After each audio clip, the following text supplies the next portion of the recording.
कहानी है भगवान को कुछ और मंजूर था। उठो बबलू उठो। छोटू ने चादर के ऊपर से ही झकझोरा। अरे चाचा आप है। बबलू कहाँ है? छोटू ने बबलू के बजाय उनके पिता भानु सिंह को उठा दिया। बगल में सोया है। लेकिन इतनी सुबह 6 बजे तो न तुम कभी उठते थे न बबलू। तो आज ऐसी क्या बात हुई? उन्होंने छोटू से पूछा। छोटू ने कहा कुछ नहीं चाचा, आज क्रिकेट प्रैक्टिस करनी है।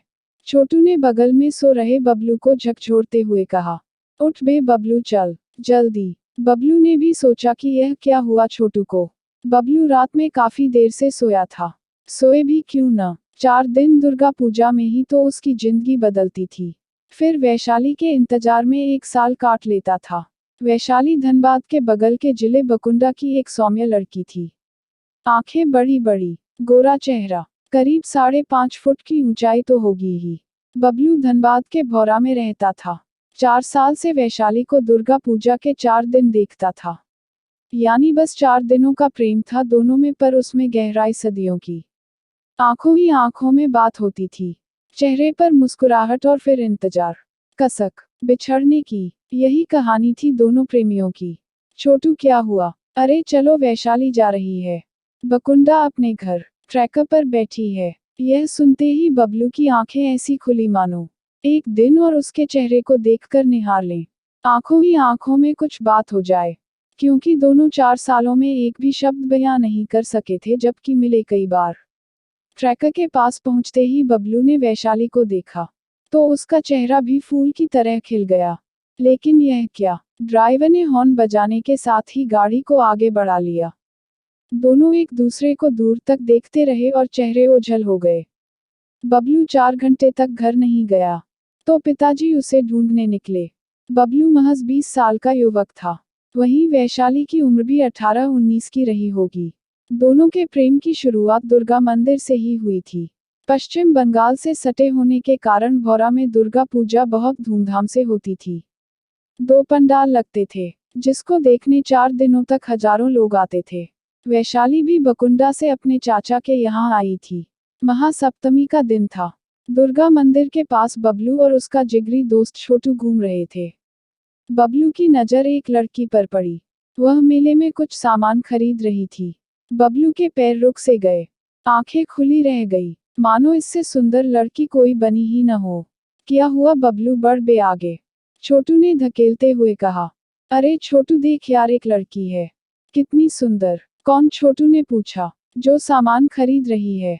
हाँ ठीक ही है, कोई हूर नहीं है, छोटू ने जवाब दिया। लेकिन बबलू पहली नजर में ही उस लड़की पर दिल हार चुका था। उसकी सादगी उसे पसंद आ गई। वैशाली को भी लगा कि उसे कोई लगातार देख रहा है। उसने भी बबलू को देखा और मुस्कुराई। इसे देखकर तो बबलू काबू से बाहर हो गया, मानो उसे जिंदगी जीने का मकसद मिल गया हो। धूप डांस के दौरान हमेशा वह मंदिर आती। इस समय बबलू के लिए सबसे जरूरी काम धूप डांस के बहाने वैशाली को देखना था।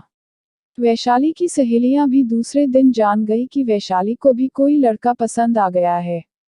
ऐसे में सहेलियां उसे चिढ़ाने लगी। 4 दिनों तक आंखों ही आंखों में दोनों के बीच बात हुई। दशहरा के बाद वह अपने घर बकुंडा लौट गई।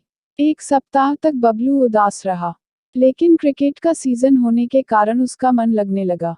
बबलू अपने मोहल्ले की टीम से क्रिकेट खेलता था और अच्छे खिलाड़ियों में था।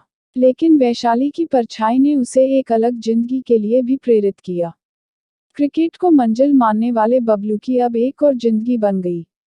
वह थी वैशाली। बबलू के दोस्तों भी उसे वैशाली के नाम से चिढ़ाने लगे थे। दुर्गा पूजा आते ही बबलू अपने दोस्तों में सबसे सक्रिय हो जाता था। क्या सुबह, दोपहर और रात, उसका ठिकाना दुर्गा मंदिर ही होता। वैशाली के साथ भी ऐसा ही था। उसकी आंखें भी बबलू को ढूंढती रहती। लेकिन वैशाली के चाचा को यह सब पसंद नहीं था। इसकी भनक लगते ही उन्होंने वैशाली के साथ बेटे को भेजना शुरू कर दिया। इसी को लेकर वैशाली के चचेरे भाई संजीव और बबलू के दोस्तों में लड़ाई भी हो गई। मामला पुलिस तक पहुंच गया। किसी तरह समझौता हुआ। पूजा समाप्त होते ही बबलू ने कैलेंडर में अगले साल दुर्गा पूजा की तिथि देखी। खुश तो था, लेकिन इंतजार 12 महीनों का। किसी तरह मन को समझाया और इंतजार शुरू। सप्तमी में बबलू दुर्गा पूजा पंडाल में गया। लेकिन वैशाली नहीं दिखी। उसकी सहेलियां थीं। उदास मन लिए घर लौटा। लेकिन उम्मीद थी। अष्टमी ने उसकी उदासी को और बढ़ा दिया।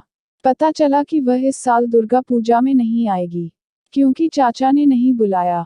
यह समय बबलू के लिए सबसे कष्टमय था। अब 1 साल का इंतजार सहन करना काफी मुश्किल था। वह छोटू के साथ दुर्गा पूजा में ही बकुंडा के लिए रवाना हो गया। पूरा शहर घूमा लेकिन वैशाली नहीं मिली। वहां से लौटने के दौरान वैशाली रास्ते में बस से जाते दिखी। दौड़कर ड्राइवर से बबलू ने कहा, रोको रोको। ड्राइवर साहब 1 मिनट के लिए बस रोक दो। क्या काम है? ड्राइवर ने पूछा। कुछ नहीं, बस 1 मिनट के लिए रोक दो। बातचीत में ही बस काफी आगे बढ़ गई और वैशाली आंखों से ओझल। बस रुकी, लेकिन वैशाली नहीं दिखी। चाचा के नहीं बुलाने के बाद भी तीसरे साल वैशाली दुर्गा पूजा में भौरा आ गई। अपनी सहेली के यहाँ रहने लगी। शायद वैशाली को भी बबलू भाने लगा था, और वह भी अपनी मंजिल के रूप में बबलू को देखने लगी थी। बबलू और वैशाली एक दूसरे को देखकर बेहद खुश हुए। सभी को आलू कट डबल, एक प्रकार का व्यंजन, की पार्टी बबलू ने दे डाली। मेले में दोनों की नजरें मिलती पर बात नहीं होती। शायद दोनों सामाजिक दायरे को पार नहीं करना चाहते थे। बबलू शर्मिला लड़का था, साथ ही सभी लोग उसे जानते थे। वह डरता था कि किसी अनजान लड़की से बात करने की खबर पिता को न पता चले। यही कारण था कि वह वैशाली को रास्ते में रोककर बात नहीं कर पाता था। बस देखकर ही आहे भर लेता। 4 दिन फिर बीत गए। चौथे साल भी 4 दिन यही कहानी हुई। दोनों बेजुबां होकर एक दूसरे को निहारते, मानो एक दूसरे के साथ जीने मरने की कसम खा रहे हैं। लेकिन शब्द नहीं थे उनके पास। यह आखिरी साल था दोनों के मिलन का। ट्रैकर में सुबह सुबह मिलने के बाद दोनों कभी नहीं मिले। शायद भगवान को यह मंजूर नहीं था। 5वें साल दुर्गा पूजा में बबलू वैशाली को देखने के लिए 4 दिन दुर्गा मंदिर आया। लेकिन वह एक दिन भी नहीं दिखी। कई लोगों से उसने जानकारी ली, लेकिन कुछ पता न चला। यहाँ तक कि उसने वैशाली के चचेरे भाई से भी पूछा, लेकिन सवालों के जवाब नहीं मिले। एक दिन उसे वैशाली के नाम से एक पत्र मिला। डाक से उसके घर के पते पर आया था। वह उससे शादी करना चाहती थी। पत्र में उल्लेख था कि चाचा ने मेरे पिताजी से सारी बात बता दी है। घर वाले काफी नाराज है। अगर हम दुर्गा पूजा में ही बात कर लेते तो शायद कुछ हो पाता। मैं तुमसे शादी करना चाहती हूँ। तुम कब मिल रहे हो? उसने अपना पता भी दिया। बबलू इस सोच में था कि उसका पता वैशाली को कैसे मिला।